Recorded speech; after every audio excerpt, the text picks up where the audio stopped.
Hey there, so in this video I'm going to be going through all of the steps you need to follow to set up Bizhawk and a couple of other programs so that you can speedrun the Minish cap. So yeah, let's go straight into this then. So there's going to be several files that you're going to have to download to get set up for this. I'm going to give links in the description so that you can just click on those and it will download the things you need straight away. I'll also go to the web pages to show you exactly where you can get these files. However, there are two files which I cannot provide for you for legal reasons, but they're really simple for you to be able to get a hold of yourself. So the first one is going to be a Japanese copy of the Minish cap, a ROM of this.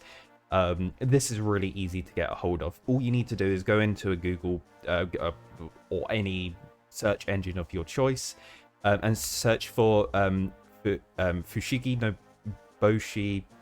Sorry for the awful Japanese pronunciation, but the Japanese name for the game, Fushigi no Boshi, and ROM. Search that. I guarantee you the top 5 results you can pick on any of those, and you'll be able to get the ROM from that. It's really easy to get a hold of, but I just can't show you how to do it yourself. And the other one as well, you're also going to have to get a hold of yourself, is going to be a GBA BIOS. Again, just go in a search engine, search in GBA BIOS, top result, just download that. And they're the only 2 files that you're going to have to get on your own, and I'm not going to be able to help you get those. But everything else from this point, I can help you get set up. So the 3 things I'm going to be going through setting up and installing is going to be Bizhawk, which is the emulator which lets us play the game. OBS Studio, which is going to be the recording software so that you can actually capture the footage of you playing the game. And then the third one's going to be Livesplit, which is going to be a useful tool for you for being able to split up the game into different segments so that you will be able to, as you play more and more of the game and do more and more runs, see which parts of the game you're doing better or worse at, and have time comparisons for your learning process. So the first one is Bizhawk. I recommend that you run on version 2.4.2. It's the one I and a lot of other people in the community use. There's no guarantee that future versions of Bizhawk will work properly for the way that we want it to use, so I just recommend this. There's a link in the description for you to download, or if you come to if you search Bizhawk on in a search engine, you'll probably get thrown onto the TAS Videos website. There will be a link to the GitHub page, and when you're on the GitHub page, you want to download the zip. Don't download source or anything like that. You want to download the 2.4.2 zip, or just follow the direct link in the description. If you've never used Bizhawk before, you'll probably have to run the Bizhawk prereqs. These are prerequisite files that need to set up Windows in a certain way so that Bizhawk will run properly. A lot of times people will install Bizhawk and it just won't work out of the gate, so most likely you're going to have to download the prereqs and run those as well. Again, download the link in the description, and same thing through GitHub. You'll just want to download the zip. Alright, the next one is OBS. You can just search OBS and come to their main website, and whichever version you're using. This guide is aimed for people who are playing on Windows, so just click on this link and it will download it, or follow the link in the description. And then the last one is Livesplit again. Go to search Livesplit, go to the main page, there's a download tab, and then you can click the this here to download the most recent version of Livesplit. Livesplit also automatically updates, so if a new version comes out and you've got it already installed, then it will update to the most recent version. Right, so then you should have all of these files here downloaded into a downloads folder or wherever you decided to put it. So the first thing we're going to do is the download prereqs. Another thing that you're going to need to make sure that you have on Windows, if you most likely already have it, but an either WinRAR or 7-zip, some kind of archiving program so that you can actually look into zip files and be able to extract them. So that's the last one that you'll need. Again, I'm not going to go into the details of getting that. It's really straightforward. Just search WinRAR or 7-zip and just download it and install it onto your computer. So yeah, the first thing, Bizhawk prereqs. So you want to just open this up, just extract it, and then run this file. It's just an application. I've already run it, so I'm not going to run it right now, but you just press OK, and then it will just go through and just set up all of your files properly.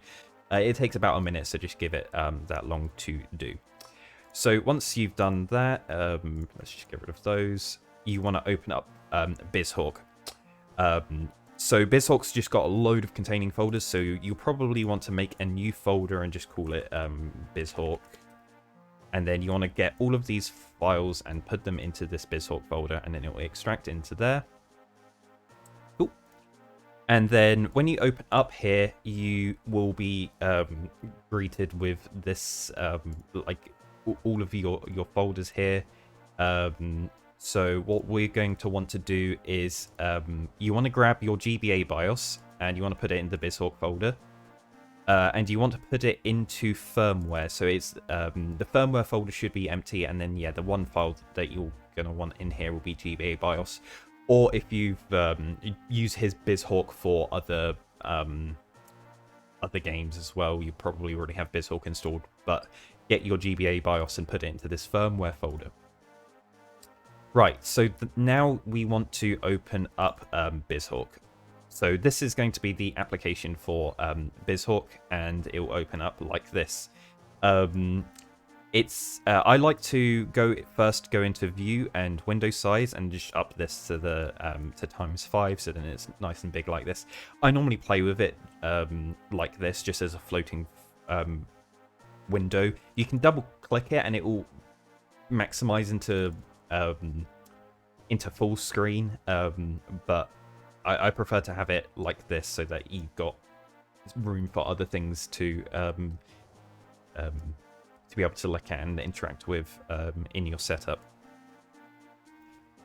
Right, so you want to go to File and open ROM, and then it will first open up to your Bizhawk file, and then you'll want to go to wherever you downloaded your Japanese version of Minish Cap, and then you can select it and press open, and then it'll open up the game. Yeah, so then after the game's opened up, go to View Size ×5, and there we go, the game is opened up. So when we do a hard reset, so you want to go over to emulation and go to reboot core or hard emulation, you'll see that straight away it's going to say the first thing that's going to show up is going to be Nintendo and Capcom. For the purposes of verification and speedrunning, we want to make sure that the GBA BIOS screen is what shows at the beginning, because when you actually turn on a GBA, there's a little GBA animation that plays with a little jingle before it actually loads the ROM. So we want to make sure that the game is doing that. So you want to go over to config and then firmwares, and then you want to go down to GBA and make sure that there is a green tick there. If there's not a green tick here next to this GBA BIOS, you want to double click on this. I can't do it because there is a green tick, but if it's like a red indicator or something like that, you want to double click that. And then navigate to wherever you saved your GBA BIOS and then select it. Yep, and then you can close that. Then you want to come over to GBA. You want to go to settings and you want to go to sync settings. And here it's going to say skip GBA BIOS. We want to double click that and click to no, or you can do it like on the drop down menu here and press OK. And then when we do a reboot core or hard reset, we're going to get the full GBA logo. This is what we want to have. Okay, more things to set up. You want to make sure that you turn on your FPS frame counter and input on this view menu here, so that you can. These are required for submission for the leaderboards when you're playing on the emulator version of the game. Right, what else do we want to set up? Controllers. Has this already ported my controls over? No, it hasn't. But yeah, you want to in here just press clear all, because there will also be some auto fire controls as well, which will be things that you don't want. So yeah, just do that straight away so that you'll know that none of your inputs are getting confused with anything else. So yeah, just go misc and clear. And then this is going to be depending on what you want to use to control the game. So if you have a controller, or if you want to use keyboard, you then do your inputs on here. You want to make sure that the Windows already recognizes that your controller is a valid controller through Windows. You can also use Steam to do so. I'm not going to go through the exact details on how to get controller set up.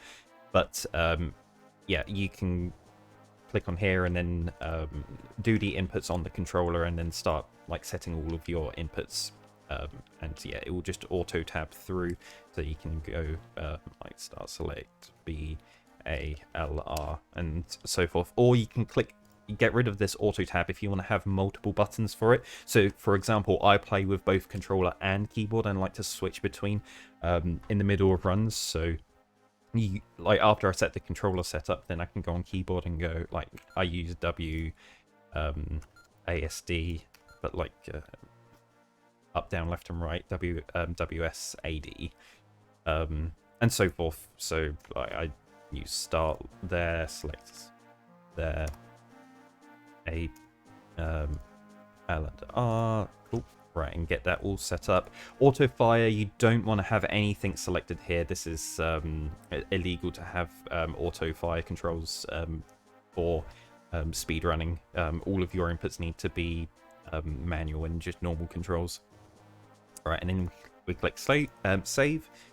Hotkeys, you want to come into hotkeys and you want to go here and clear all. There's going to be a lot of hotkeys, especially if you're playing on keyboard. You'll accidentally press something and it's going to ruin everything. So yeah, you just want to make sure you go here and clear all. And then you want to manually choose hotkeys that you want to use. So for example, you can have hard reset. I don't recommend that. I'd prefer to just click on emulation and then you can click hard reset or reset core. You don't need to set soft reset as a hotkey because all Game Boy games will do it automatically. It's pre-built in. All you need to do is start, select A and B, and it will just do a soft reset of the game, so there's no need for you to have that bound as an actual hotkey.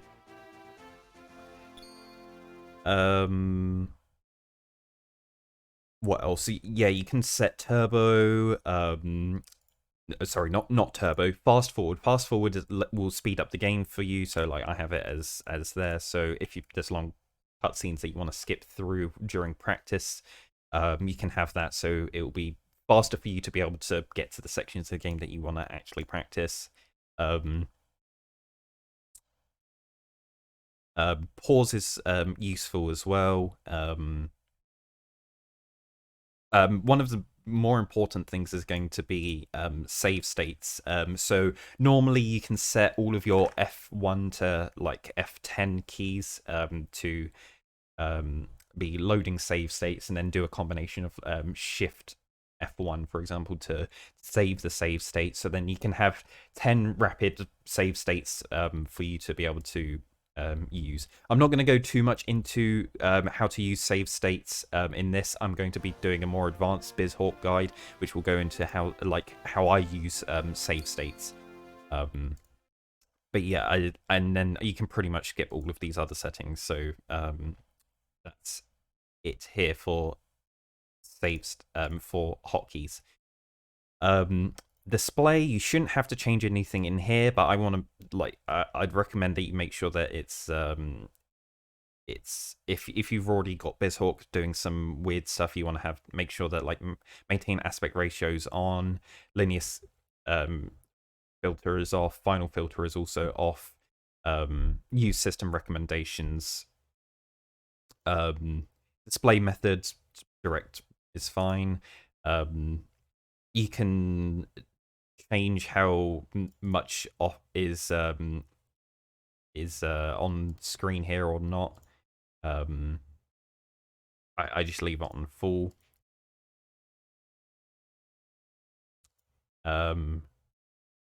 Here in window, you can go to allow double click full screen. I've noticed sometimes I click on Windows and on Bizhawk, and it will open up into full screen, and it like ruins all of the everything that I've got set up. So you just want to like click that to get rid of it, so that it won't. Like you can't accidentally double click on here to go into full screen. Okay, and now you also want to go to customize, and in here you want to set run in background. You want to make sure that's on. Accept background input, that's really important. So if you accidentally click off the game, it won't just like kill all of your inputs and stop you from being able to play. Sometimes you want to click off to like, I don't know, do a if you want to split on live split or something like that, you want to make sure that accept background inputs are on as well. There's also a setting for that in live split as well, which I'll also show. Yeah, and then in advanced, you want to no, this is all fine. You don't need to go into anything here. And then, yep, that's everything that you want set up for Bizhawk. There's also some Lua scripts that you can run. I'm not going to go into too much detail with that, because I'm just going to go through the bare minimum basics on how to get set up for speedrunning in the first place. But there'll be another video which will go more into detail of all of the great tools that are available in Bizhawk for that will make your life easier, basically. Okay, so now we got Bizhawk set up with everything that we need there. So now we go and get the other program set up. So we downloaded OBS, so you want to select the installer. It's just an exe, and it will install the game. Sorry, it will install OBS, and then you'll get a program here. So then you'll just click that to run it. I'm already recording, so it's going to be a bit janky, but whatever. So this is a fresh install of OBS. I've got nothing here. So how do we get OBS to capture Bizhawk? So if you probably already use OBS for recording other stuff and probably have multiple scenes, but you want to install, you want to add a new scene to OBS for specifically for Minish Cap, and then you'll get like a blank screen like this. So you want to go over to sources, and you want to click add source. You can choose either game capture or window capture. I'm going to select a window capture. I'm going to create new. I'm going to call that Bizhawk. And then you want to go to select Bizhawk as the option. You can turn off capture cursor. So if you accidentally put your mouse cursor over the game, it won't capture that. Some people get annoyed by seeing a mouse cursor on screen. Yep, so then that's fine. You just click OK. And you want to make this so that it's a big screen. You can right click on this, go over to transform. You can click fit to screen, and it will just put it center in the screen. But also it's OBS will also capture the other window elements of Bizhawk, so it's showing you the file and other stuff. That doesn't look very nice, so we can get rid of this. To get rid of, like to do some cropping so that you can remove sections of the capture, you hold down Alt and then drag from the box. So you hold that Alt and drag there, and it gets rid of that. And up here we can hold Alt again and drag that, and gets rid of those sections. So you just have that on the screen. Then we can move this over to the side here. We've got like a little area on the left there that we can use. That is free to use. Probably want to shrink this a little bit as well. This hook's going to be, OBS is being a bit weird here, but yeah, luckily it shouldn't adjust the aspect ratio at all. The game should remain in the 3:2 screen resolution, and this game, because it's on the Game Boy, does run at a 3:2 screen resolution.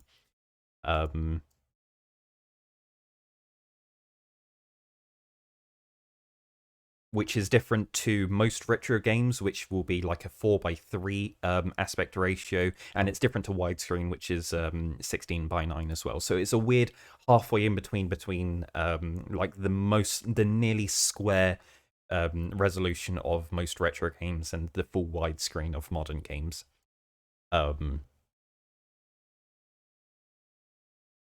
Yeah, and I do notice sometimes people will play Minish Cap and it will be stretched out to like widescreen, or it will be squished in to fit a 4:3 aspect ratio. And to get rid of that on Bizhawk, you just go to transform and reset transform, and it will set it back to normal. And then you can just go through your setup again of holding Alt to crop this down here like that.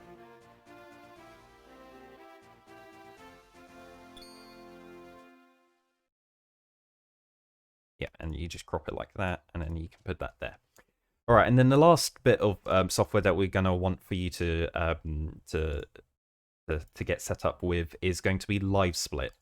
So you can open up your Livesplit zip, and it will be a big folder like this. You'll probably, again, the same as Bizhawk, want to make a new folder called Livesplit. Open that up and just drop all of this into here. Take a while to transfer everything over. And then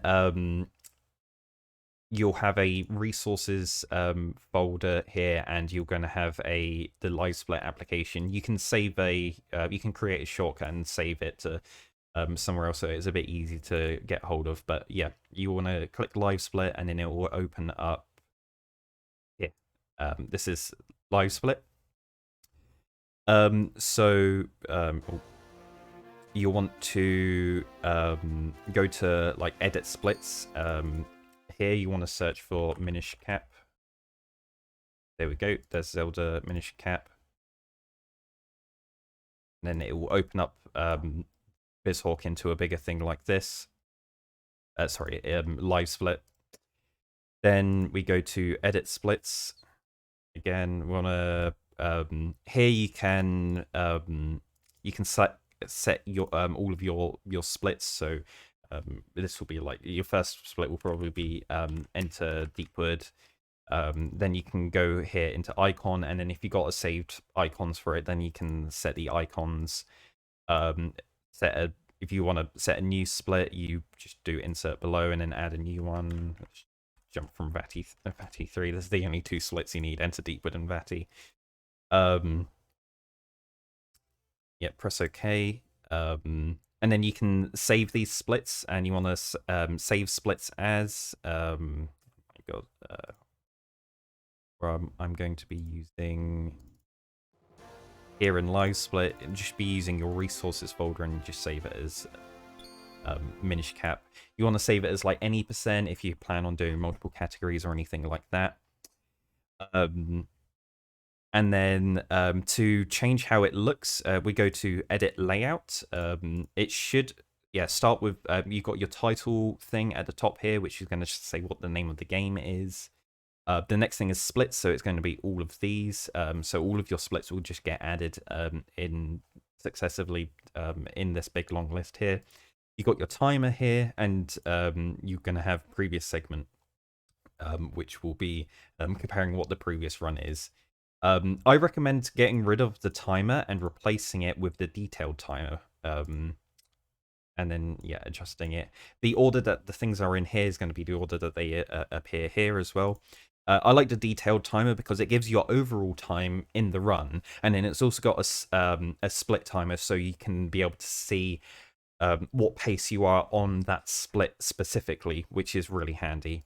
And it will also give extra details on what your gold for that split, the current split is, and then also what your previous, what your PB's time on that split is. So then you can easily just do some quick maths on the fly and figure out, oh, I've got 5 seconds to save here.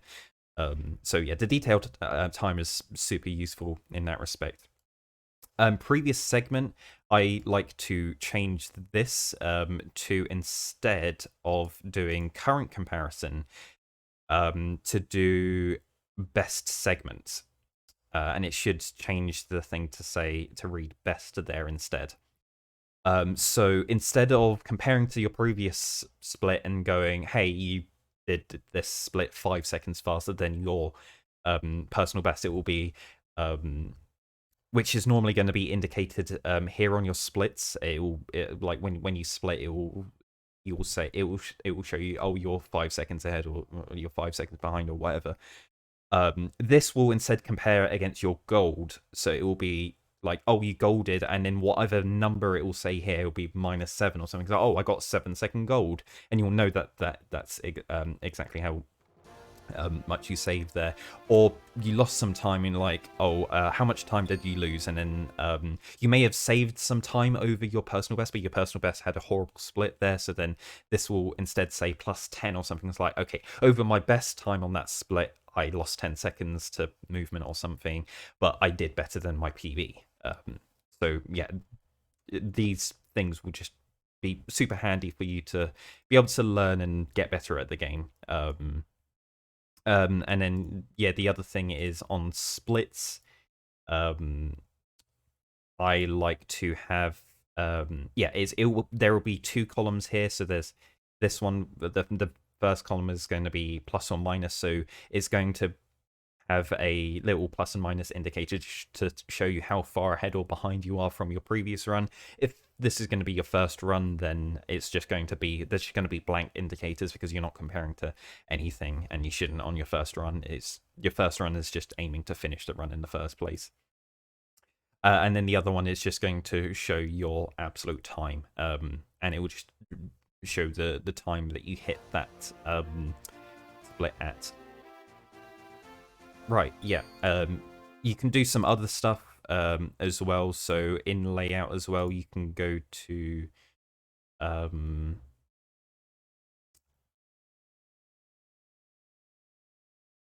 forgot how to do this. You can also set a graph. I like to have a graph at the bottom as well. It will just be like an indicator for showing you where things are, but just how the rise and fall of how you go in the run.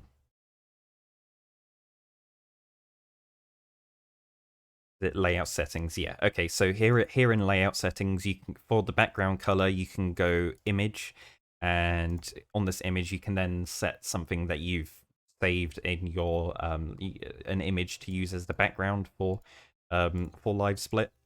That's fine. So that if you don't want just a black background here, you can change it so you can have like a gradient or like, I don't know, something like that. Whatever you want to have for the background for Livesplit. I know people like to use anime waifus as the background. Please don't, but I whatever, you can choose. You can do whatever you want. You're an adult.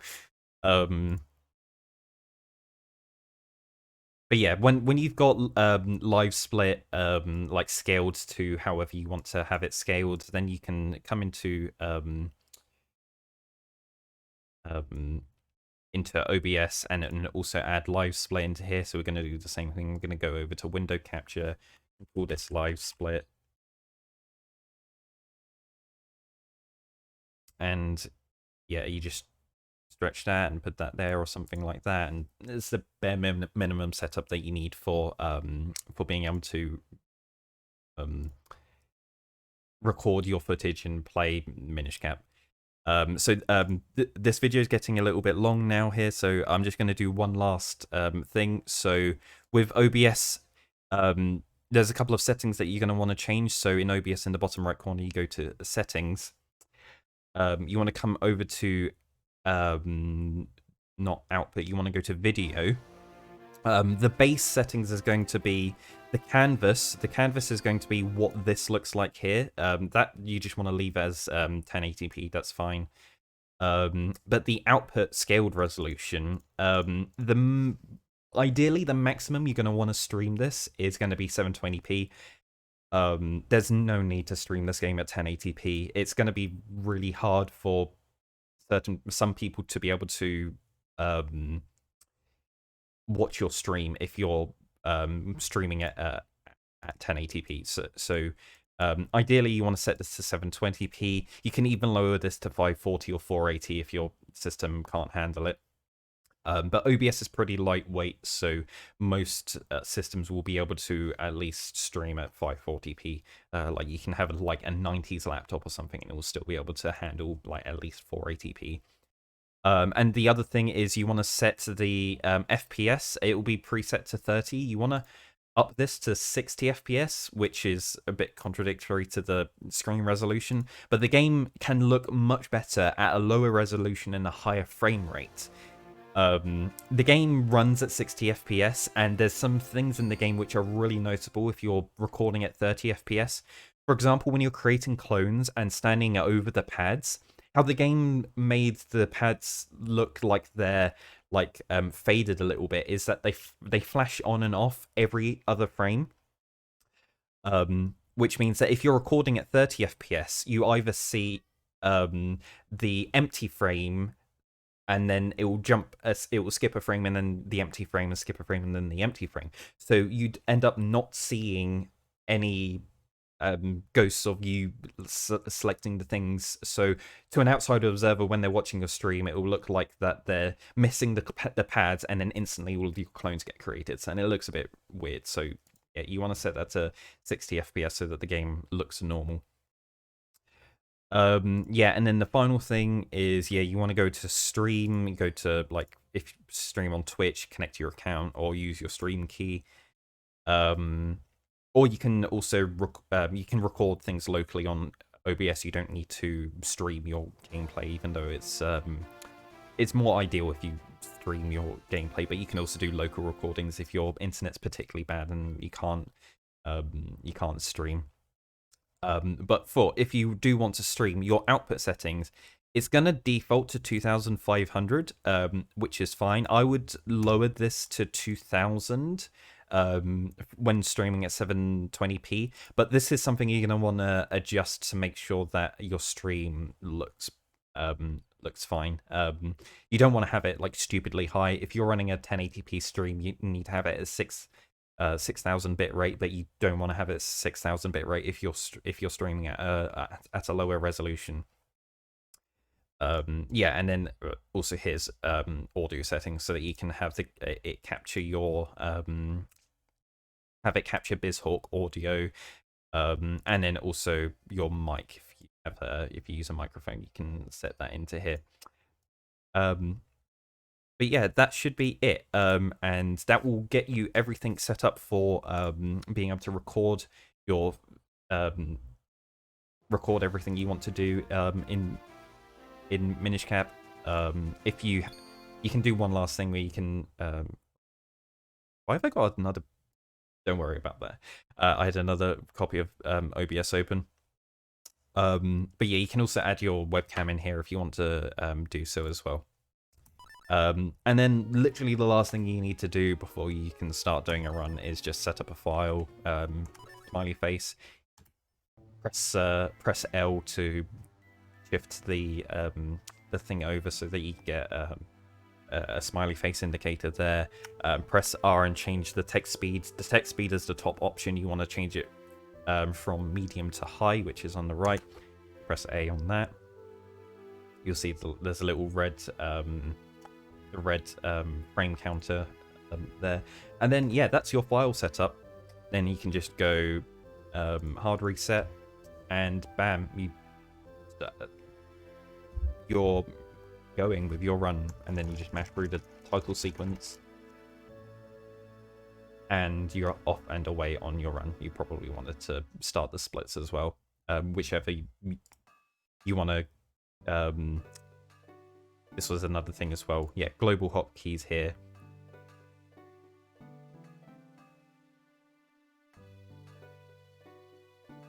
Oh, that's just an option. Yeah, it's in settings. Yeah, here in settings for Livesplit, you can go and set all of the hotkeys you want, and get rid of some hotkeys so that you don't accidentally just like undo your splits and in the middle of a run. Obviously, you want to keep on going. The splits are just an additional aid on the side. It's not requirement for doing speed runs. It's just super useful for you to have. And yeah, just set all of your hotkeys you want to have here.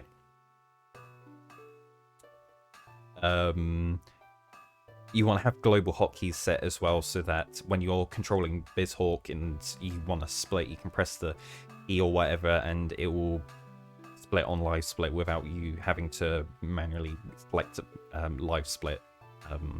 You don't want to be having to quickly grab the mouse cursor to select different windows as you're doing a speedrun. Alright, that's it. Thank you for watching. I hope that's got all of the information you need for getting set up. Sorry, it's such a long video. It's nearly 40 minutes now. I'm going to end this. Alright, thanks for watching.